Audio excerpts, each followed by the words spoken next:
Welcome to Beyond the Capital, the podcast series from SuperTech that explores the professional services tech scene outside of London.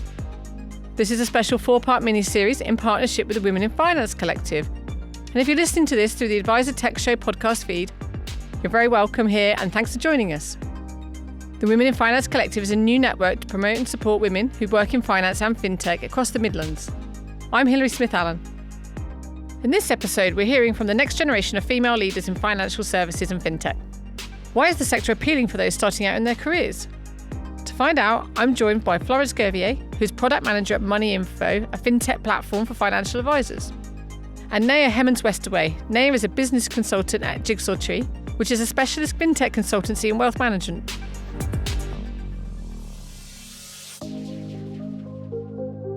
Well, this is nice having you both here in the studio. Thank you for taking some time out today.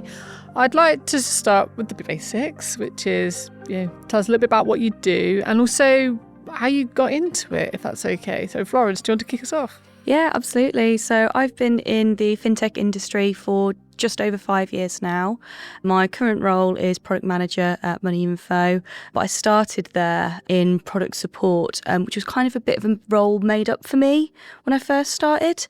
They'd seen my CV, really liked me, and kind of seen like the techie angle that I'd kind of always had with like everything I've done in my life. And although they'd filled the roles on the support team, they're like, no, we need her anyway. So they got me in directly onto the product side, which was great. And then from there, I kind of worked up to be a business analyst. And then earlier this year, the opportunity to move into the product manager role came up and I put myself forward for it and got it. Good for you. No? So I'm a business consultant for Jigsaw Tree. So we are a fintech consultancy firm. We help lots of financial advisors with their CRM, their back offices and everything in between, really. So the way that I got into the role, my mum, weirdly enough, has been in financial services my whole life. And she did a project with my now boss and sort of made that connection. And Chris then said, look, if your daughter's anything like you, I think I want to talk to her. So we had a very quick conversation and she said, I want you to come and work with me. And I started as a project manager. And in 3 years, I've gone from a trainer project manager through to business consultant. So that's great because we've got both the companies. We've had an episode before around why the Women in Finance Collective has been formed. Obviously, Moneyinfo and Jigsaw Tree coming together, and this is like the next gen bit, isn't it, of that? So great to get a younger perspective. What's brought you to the network in a way? Like, hopefully, this isn't an issue that you need, but I'm intrigued as to what's drawing you in, apart from the bosses telling you it's a great idea. Well, for me, being on the product team, I'm one of the only women on the team that is a woman at Moneyinfo. All the other ladies, they sit more on like the client services side of things. So for me, it's like a nice chance to actually interact with other women that kind of do more similar things to what I do as well. So I love it for that sense and just community that you can get around it. Yeah, so I'm a little bit different in terms of the fact that with my role, I do a lot of travel. I speak to a lot of boardrooms. I speak to directors all day, every day. And as great as that is, there is such a male domination in those rooms that I go to. I turn up on site and often I'm the only woman in the room. And that's fine to a degree. The thing I find is that I can sometimes have a little bit of a slightly different treatment because I am a woman and also because of my age. So sort of demonstrating, actually, that's got nothing to do with it. I'm still going to do a good job is really important to me. Being able to sort of voice that and help empower other women and have them help empower me is just brilliant. So that's one of the reasons I love the collective. And what do you think? I mean, yourselves, I'm still putting you in the younger women category very firmly, unlike myself. But, we're looking for in a career. What does financial services and particularly the fintech bit of it, what is it offering? I mean, it does offer stability in a lot of ways. I think financial services are, increasing. That 1% is getting bigger. What do you mean by the 1%? The 1% of people who are able to need a financial advisor, people who earn enough to get that 1% earnings. I think that is increasing. People are finding more wealth. There is more available. So financial advisors are going to be needed still. As much as AI is important, it doesn't give you that holistic whole advice piece that financial advisors can give you. So I think there is a level of stability in terms of the fact that this is going to be needed for a long time. And I also think that as things increase, people either get on board with technology or they don't. And Flo and I are definitely here. Flo more from the creative side, but me from a supporting side, because people need it at the end of the day. And especially in a digital sense as well, because we're moving more and more towards that every day, and especially with AI coming in now as well, we're only going to see more and more people go towards tech. So being able to have that technical aspect to go along with the financial, it's really, really important, and just allows people to get the advice they need in the way that suits them in a digital world now. So being able to be part of that and assist with creating the technology that people use for such a vital service, I think it's brilliant. And you talked there about you're still operating what feels like a largely male environment. But do you feel optimistic for change, or is it changing? Was it as you expected? I think absolutely. I mean, just today we've got a new starter joining the team, which I can't be there to meet, unfortunately. Well, thank you for coming. Who's our Apologies UI to the UX new starter designer. in arrears. But she's female. She's joining, so excited to have another woman on the product team with me now as well. So it does change. That's a very colloquial kind of personal one for me, but it is changing everywhere as well. Yeah. As much as I do find that there are often boards of directors and things like that who I speak to that are fully male, that I find that if there aren't women in the room with me, the men are at least listening. There's less interruptions that I'm facing. I remember a year or so ago, I had a man point blank say, "I don't understand why you're talking to me," and it's like, well. That sounds like rudeness, regardless. Because I got the answer you need. So let's work together. Let's get it done, and let's do what you need. So it ended up being a brilliant project, but those quits are still there, and that's fine. But there is a lot of positive movement. I think it just needs a bit of a push. So, what skills and perspectives do you think you need to be successful then in the current roles that you're in? And what you share with others? I think you need tough skin. Yeah, definitely tough skin. And the confidence to put yourself out there, especially working within a tech team. If you don't know what you're talking about, then people don't want to listen to you. You have to be able to both know your stuff and speak about it in a way that assures everyone else that you know. Do you think that's different from just being a good employee? Does it go beyond being more than just a good employee? I think so. Absolutely. Yeah. I think, I can't speak for Flo because obviously we're in very different roles, but from a consulting side, a lot of what I do is problem solving. And those problems don't have an A or B or a black and white answer. They have, well, we could do it this way or we could do it that way. Which is the most efficient? Well, they're both same time, but what's going to be the best result for us? And being able to look at that and say, right, well, this will give you that reportability versus this won't. Is really important, and to be able to look at that is definitely something that falls on me and not on just being a good employee from that perspective, I think. And also doing your research. I find that I'm a little bit of a control freak and a little bit of a perfectionist, as I'm sure most women probably are in our industry, which just means that I end up researching in the evenings, which is really sad, and looking at tech things in the evenings, but it's because I need to know the answer. If ever I'm faced with someone saying, well, what's the answer to this? And I don't know it, that's going to infuriate me. I need to know what the answer is so that I'm ready for it. And I think that's just going above and beyond slightly than just the good employee side. What barriers then do you perceive actually exist, or in terms of your ambitions? I think it's a hard one to answer on that front, because there might not be where I work with having Tess as managing director, she's a very strong woman. She's been in the industry for a very long time. It means that the company that I work at, if you are going to be the type that's not going to be supportive of women and helping them with their development, the chances are you wouldn't be sticking around, because it would be very, very evident from your interviews with the managing director that you weren't going to be lasting very long there, to put it fairly bluntly. So I feel like I've been really supportive with my progression, and every time that I've been saying, right, I want to take the next step, I want to go further, I've had that support around me in order to do that. But again, kind of bringing back to confidence again, there's been that element of having to build up my own confidence to want to take those next steps as well.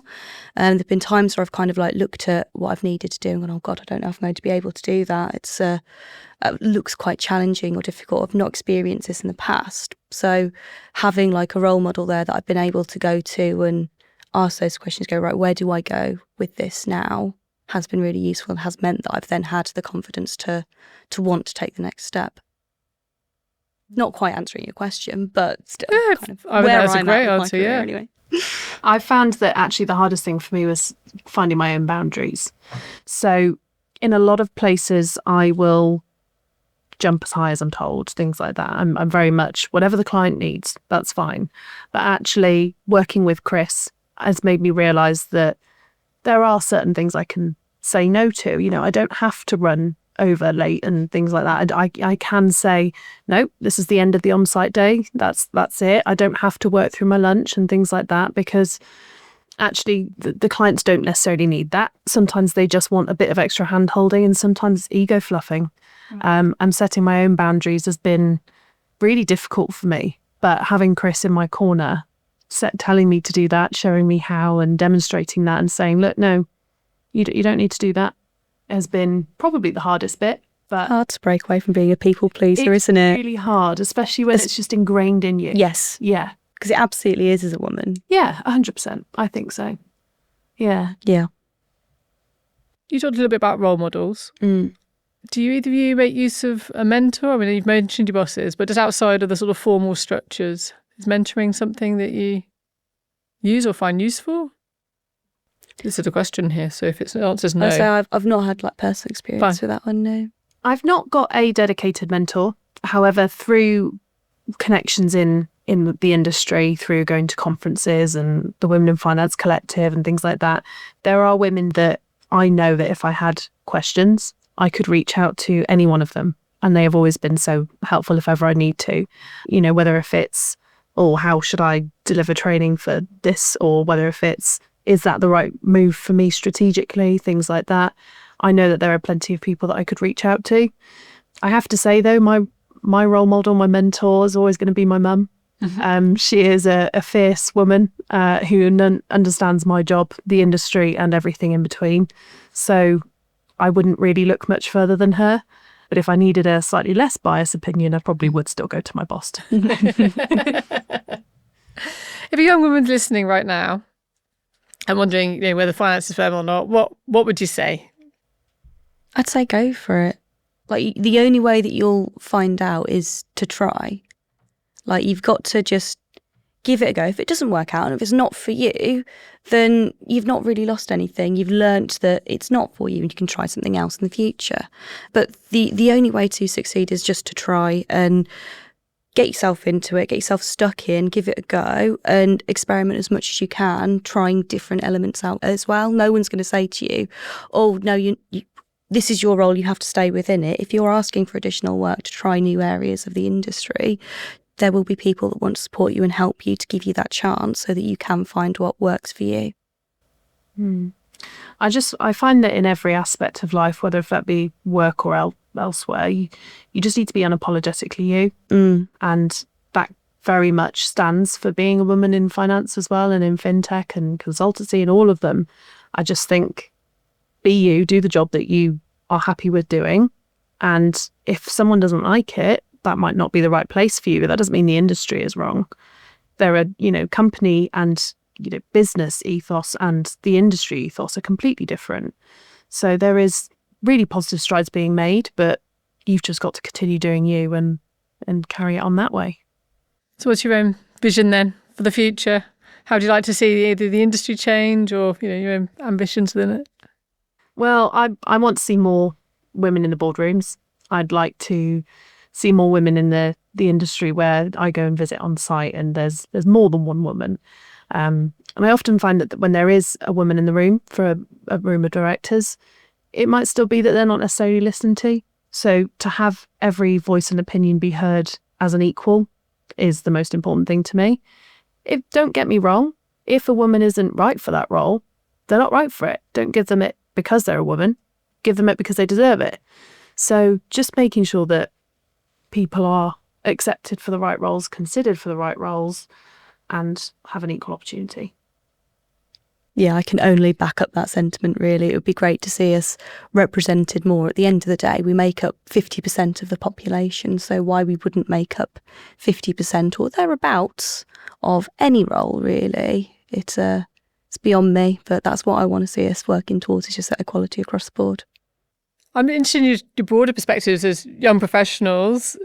It's tough, isn't it, at the moment out there for trying to get on that career ladder and to progress? I mean, what do you hear or see or think?